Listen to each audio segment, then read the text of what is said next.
My Lords, I was president of the CBI when the Ukraine war started and Russia illegally invaded Ukraine on the 24th of February 2022.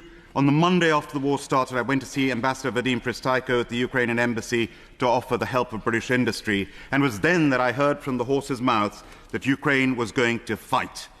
Putin thought that in the same way as the Taliban walked into Afghanistan after a withdrawal and the Afghan army capitulated, he would be able to walk into Kyiv and take over the whole of Ukraine.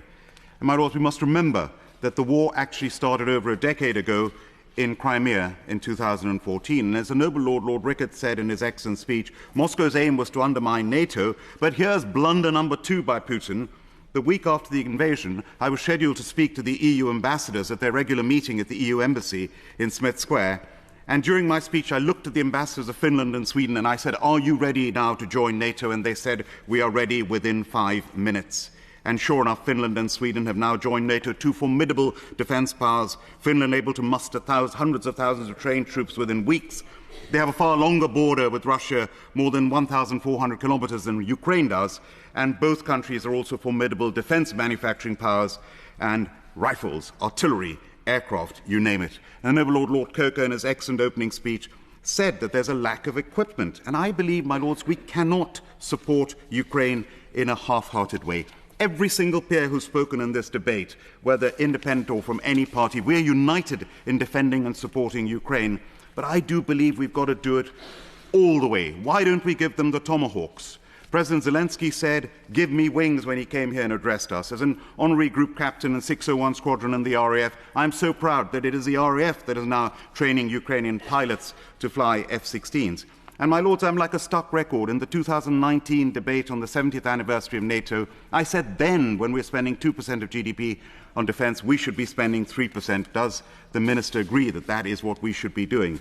And Russia's illegal invasion continues to devastate Ukraine as a country, displace millions, undermine European and global security. The fighting is intense, and yet Russia's progress is limited.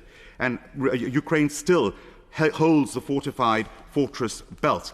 And what is happening now is Russia has intensified its missile and drone campaign. Just in 1 week earlier this month, they launched more than 3,000 drones, 92 missiles, and 1,400 glide bombs. And while financial support for Ukraine has been absolutely amazing, and on top of that, I'm proud of the way that the UK leads the coalition of the willing with France. I'm proud in the way that the UK leads in the United Nations and in other resolutions that are required. And my Lords, why are we worried about escalation? Already the Russians have incursions in Estonian airspace, in Poland.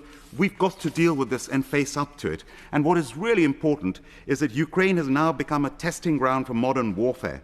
They've pioneered FPV drones, small unit maneuvers, electronic warfare protection, naval drones, drones for logistics and prisoner capture. This is fantastic. And Ukraine has institutionalized a Test in Ukraine program. We need to learn from the Ukrainians. And my Lords, no one has mentioned this. £3.5 billion in UK export finance has enabled Ukraine to build and reconstruct 6 bridges in the Kyiv region, supported delivery of mine countermeasure vessels. I'm proud of that. And on top of that, there are 2,800 sanctions. And yet, since November 2022, Russia has gained only 1% of Ukrainian territory. Its losses are horrific. More than 1 million soldiers have been killed or wounded, as has been mentioned. And Russia is also losing huge amounts of material, 4,000 tanks, 9,000 armoured vehicles, 2,000 artillery pieces, and it's failing to achieve its goals on the battlefield. And I want to acknowledge the noble Lord Barrow's excellent maiden speech with all his expertise. My Lords, Keir Starmer, the Prime Minister, said that he would be prepared to station British troops in Ukraine in peace. Would the Minister confirm that? And the European Commission President Ursula von der Leyen and leaders of Nordic countries have said that they're confident that using Russian frozen assets for Ukrainian benefit would be approved by December. Do we support that? My Lords, I conclude with this. Nick Robinson interviewed Admiral Sir Tony Radican, our former Chief of Defence Staff, recently. And he said this: if a snail had left Rostov-on-Don in Russia on the 24th of February 2022, by now it would have crossed all the way through Ukraine and it would be halfway through Poland. That's how difficult Russia is finding it just to get across those 4 oblasts. If Russia carries on at that pace, as it currently is, it will take 4.4 years to get the remaining territory of those 4 oblasts. And having lost 1 million people killed and wounded, it will lose a further 2 million killed and wounded.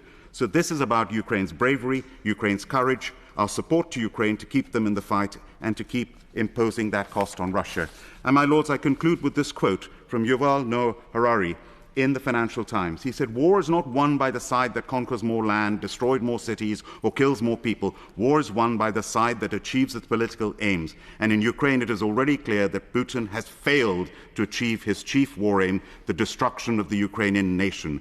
The voice from this House, from the House of Lords, to the world, to this country, to Ukraine, is loud and clear. The United Kingdom stands by Ukraine 100% all the way.